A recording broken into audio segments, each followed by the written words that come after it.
Assalamualaikum warahmatullahi wabarakatuh. Hai abang kakak semua, gimana kabarnya? Insyaallah sehat selalu ya. Baiklah, berjumpa lagi dengan saya Siti Hartinah Fitri dalam pelajaran prakarya. Oke, kita sudah masuk di semester baru, yaitu semester 2. Tapi masih pada kelas yang sama, kelas 7 gitu ya.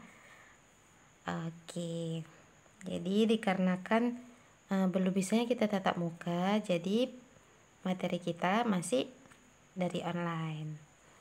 Oke, baiklah, sebelum kita memulai pelajaran kita pada hari ini, marilah sama-sama kita membaca basmalah. Bismillahirrahmanirrahim.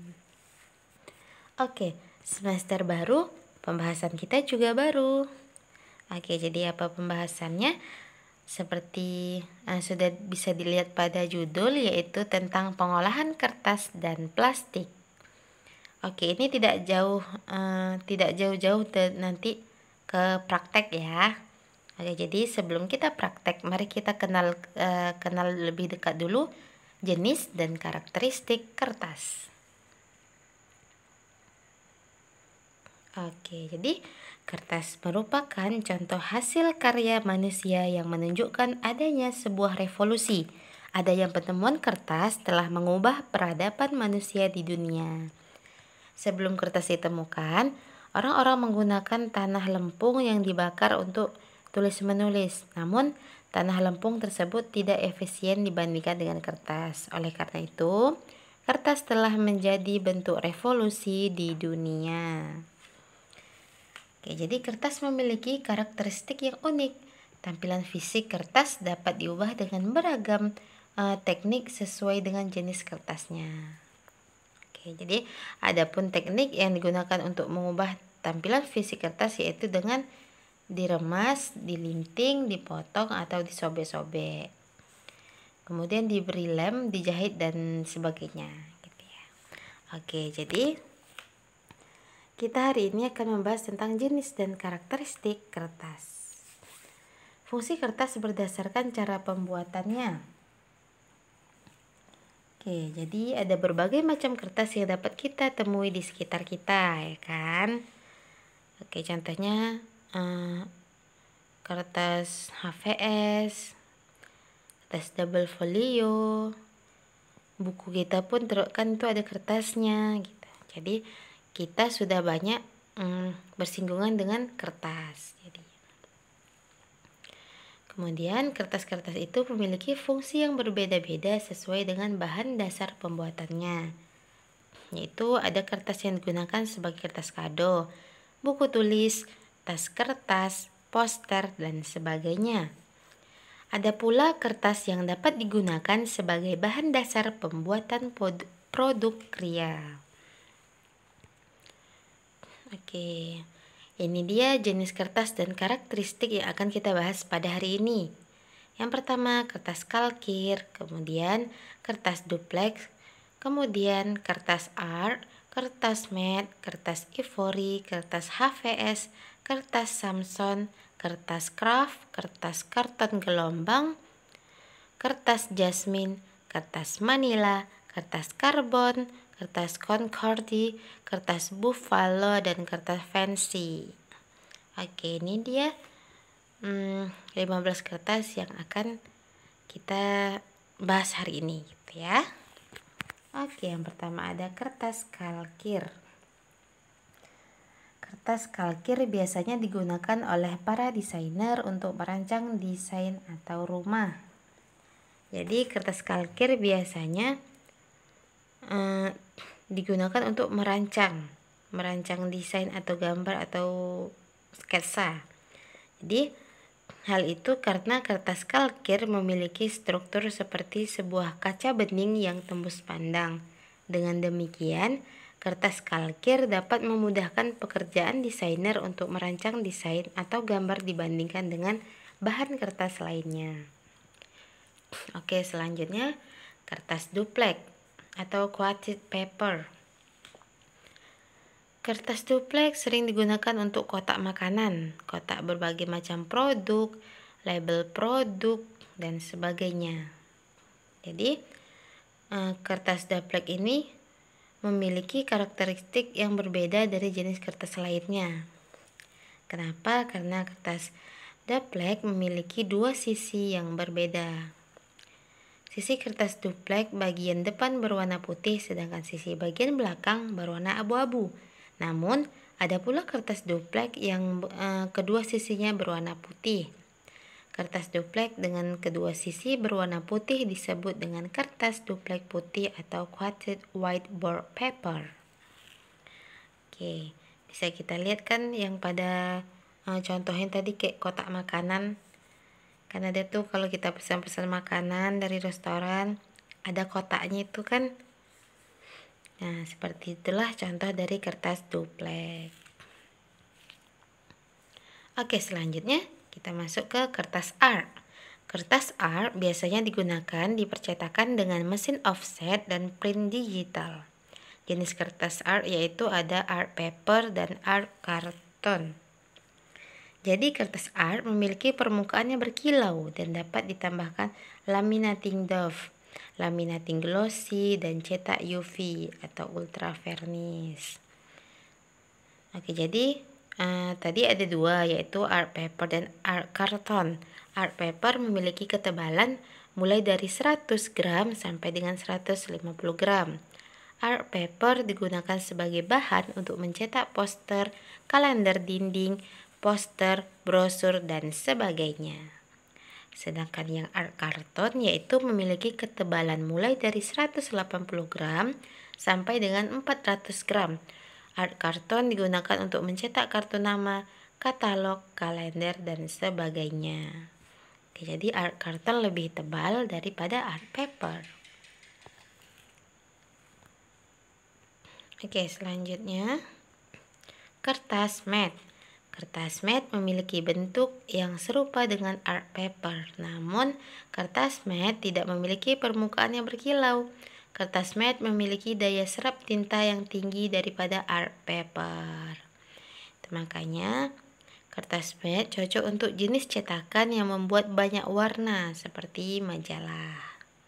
Oke, pasti kakak dan abang sudah pernah melihat kan bentuk majalah. Oke, itulah contoh dari kertas matte.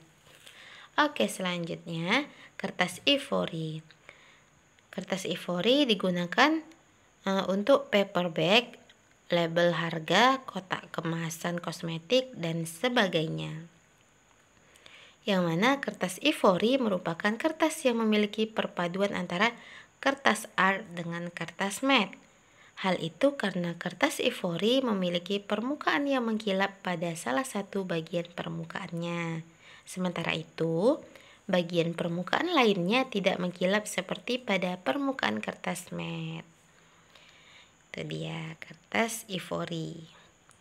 Oke, selanjutnya kertas HVS. Oke, ini pasti udah nggak asing lagi kan sama kertas HVS. Apalagi semenjak LKPD nih, pasti kan ada juga tuh yang ngumpulkan tugas di kertas HVS. Oke, kertas HVS merupakan kertas yang paling sering digunakan oleh para penyedia jasa fotokopi. Kertas HVS memiliki tekstur yang kasar dan berwarna putih.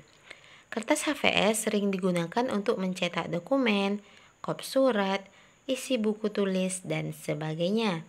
Kertas HVS memiliki banyak ukuran, yaitu ukuran A4 hingga A0, ukuran F4, dan ukuran Q4. Selain itu, kertas HVS memiliki ketebalan yang bervariasi. Oke, selanjutnya kita masuk di kertas Samson. Kertas Samson digunakan untuk membuat paper bag, hand tag, amplop, atau sebagai kertas pembungkus. Jadi, kertas Samson merupakan kertas yang dihasilkan dari proses daur ulang. Kertas Samson memiliki warna coklat muda dan coklat tua dan memiliki permukaan yang kasar. Selain itu, kertas Samson mampu dicetak dalam satu atau dua warna saja. Hal itu karena kertas Samson tidak secerah kertas yang permukaannya berwarna putih. Gitu, makanya kertas Samson ini digunakan untuk membuat itu tadi, paper bag, hand tag, amplop, atau sebagainya. Oke, selanjutnya kertas kraft. Kertas kraft ini digunakan sebagai paper bag, karung semen, kertas bungkus, dan sebagainya. Oke, kenapa dari tadi banyak paper bag? Karena bisa kita lihat paper bag itu pun banyak jenisnya kan.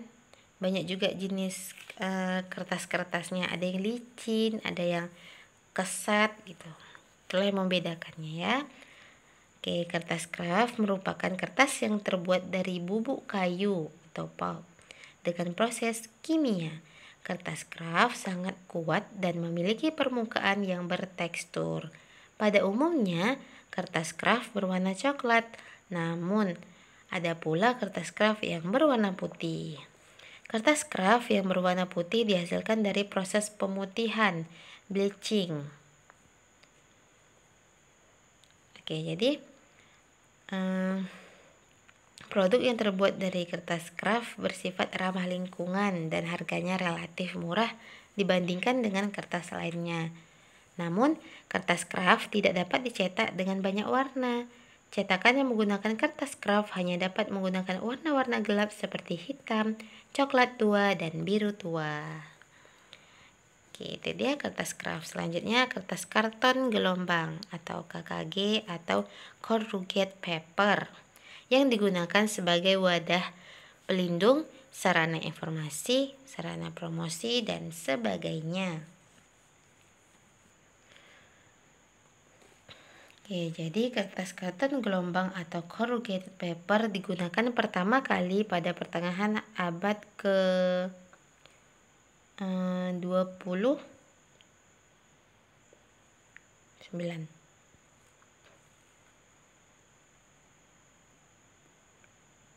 Kertas karton gelombang juga dikenal dengan sebutan plated paper.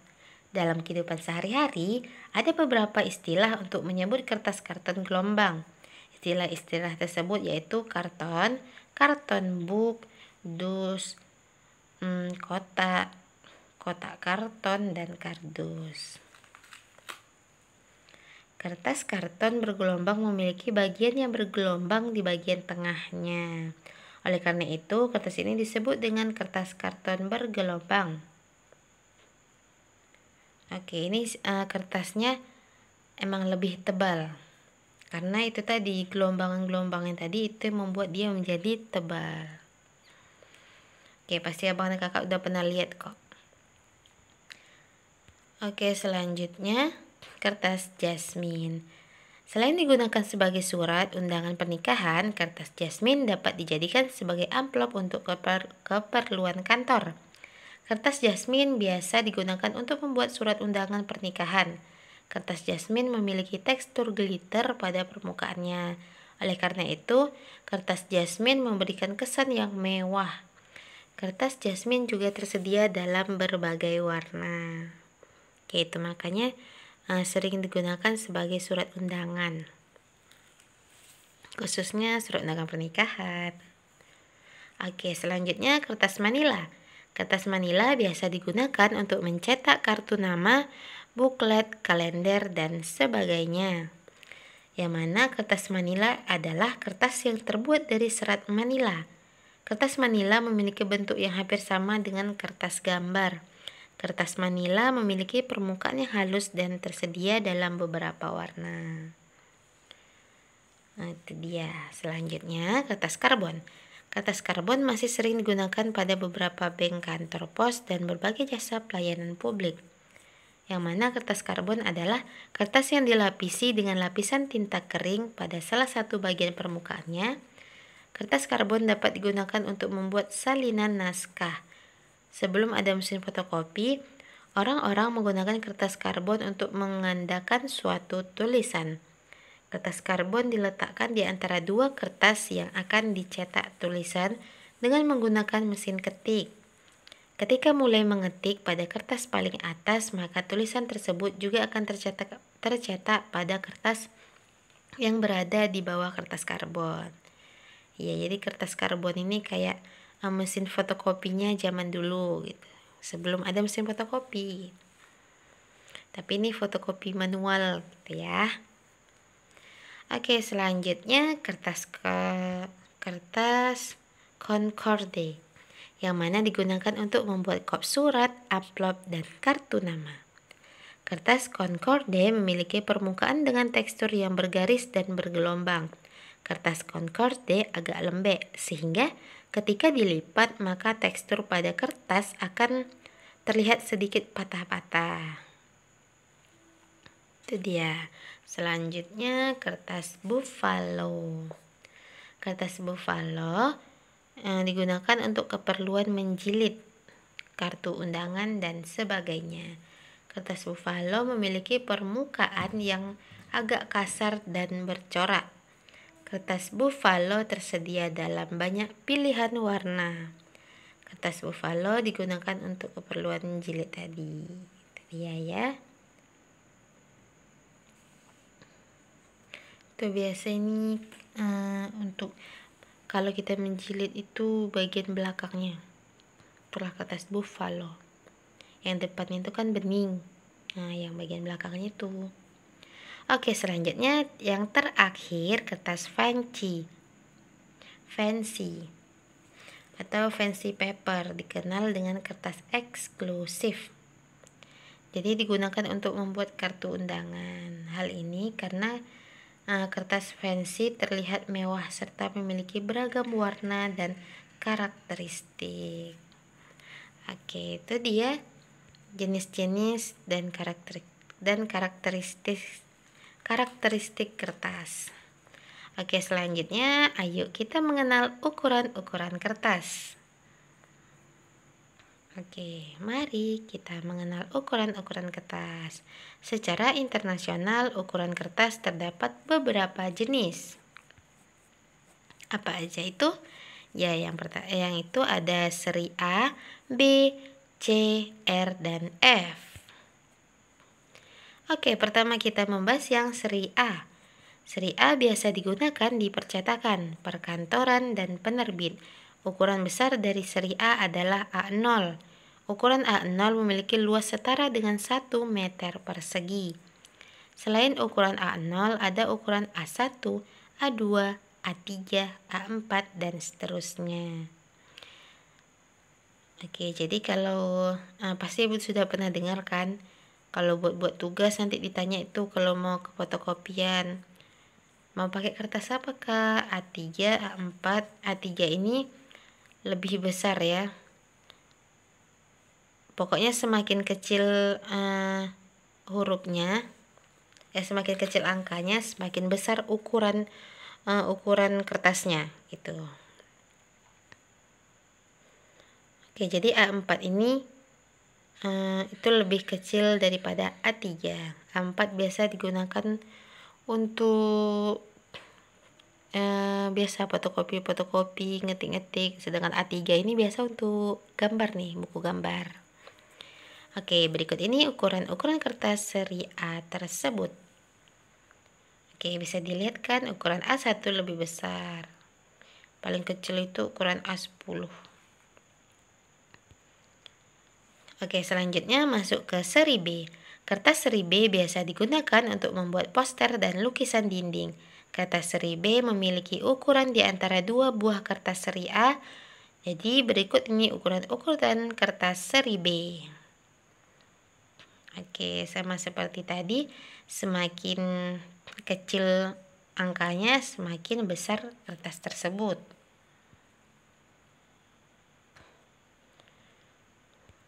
Oke, selanjutnya seri C. Kertas seri C biasa digunakan untuk map, kartu pos, dan amplop. Oke, ini dia ukurannya. Oke ya. Selanjutnya seri R. Kertas seri R biasa digunakan untuk mencetak foto. Ukuran kertas seri R dimulai dari ukuran 2R sampai dengan 12R. Oke, pasti sudah tahu kan kalau seri R ini ya biasa kalau mau nyuci foto gitu, kalau mau ya pokoknya kalau nyuci foto pasti yang ditanya ini lebih ke seri R. Oke. Kalau untuk seri R malah kebalikan dari yang seri A, B, dan C. Kalau seri R semakin besar angkanya, semakin besar juga ukurannya. Sedangkan yang di seri A tadi, semakin besar angkanya, semakin kecil ukuran kertasnya. Oke, bisa dipahami? Oke, kita lanjut. Yang seri F. Kertas seri F hanya memiliki satu ukuran saja. Ukuran tersebut yaitu ukuran F4. Kertas seri F biasa disebut kertas folio. Oke, ini dia. Oke, sebetulnya selain jenis-jenis kertas seri yang telah kita bahas ini, jenis kertas lainnya itu juga ada lagi, juga banyak gitu. Jenis kertas tersebut memiliki ukuran yang berbeda-beda, bahkan kertas-kertas tersebut diberi nama dengan menggunakan bahasa Inggris, misalnya kertas letter, legal, quarto, dan lain-lain. Oke, itu dia pengetahuan kita tentang ukuran-ukuran kertas. Oke, seperti biasa ada kuisnya. Jadi kuisnya buatlah di buku catatan kakak dan abang tentang karakteristik kertas yang telah kita bahas tadi. Oke, jadi seperti membuat sebuah kesimpulan dari apa yang telah kita bahas. Oke, baiklah. Itu aja pertemuan kita pada hari ini, pembahasan kita ya. Sampai berjumpa di video-video selanjutnya. Tetap semangat, tetap berdoa supaya virusnya cepat pergi dan kita kembali tatap muka lagi belajarnya. Oke, baiklah. Tadi kita sudah memulai dengan basmalah dan kita akhiri dengan bacaan hamdalah. Alhamdulillahirabbil alamin. Oke. Assalamualaikum warahmatullahi wabarakatuh.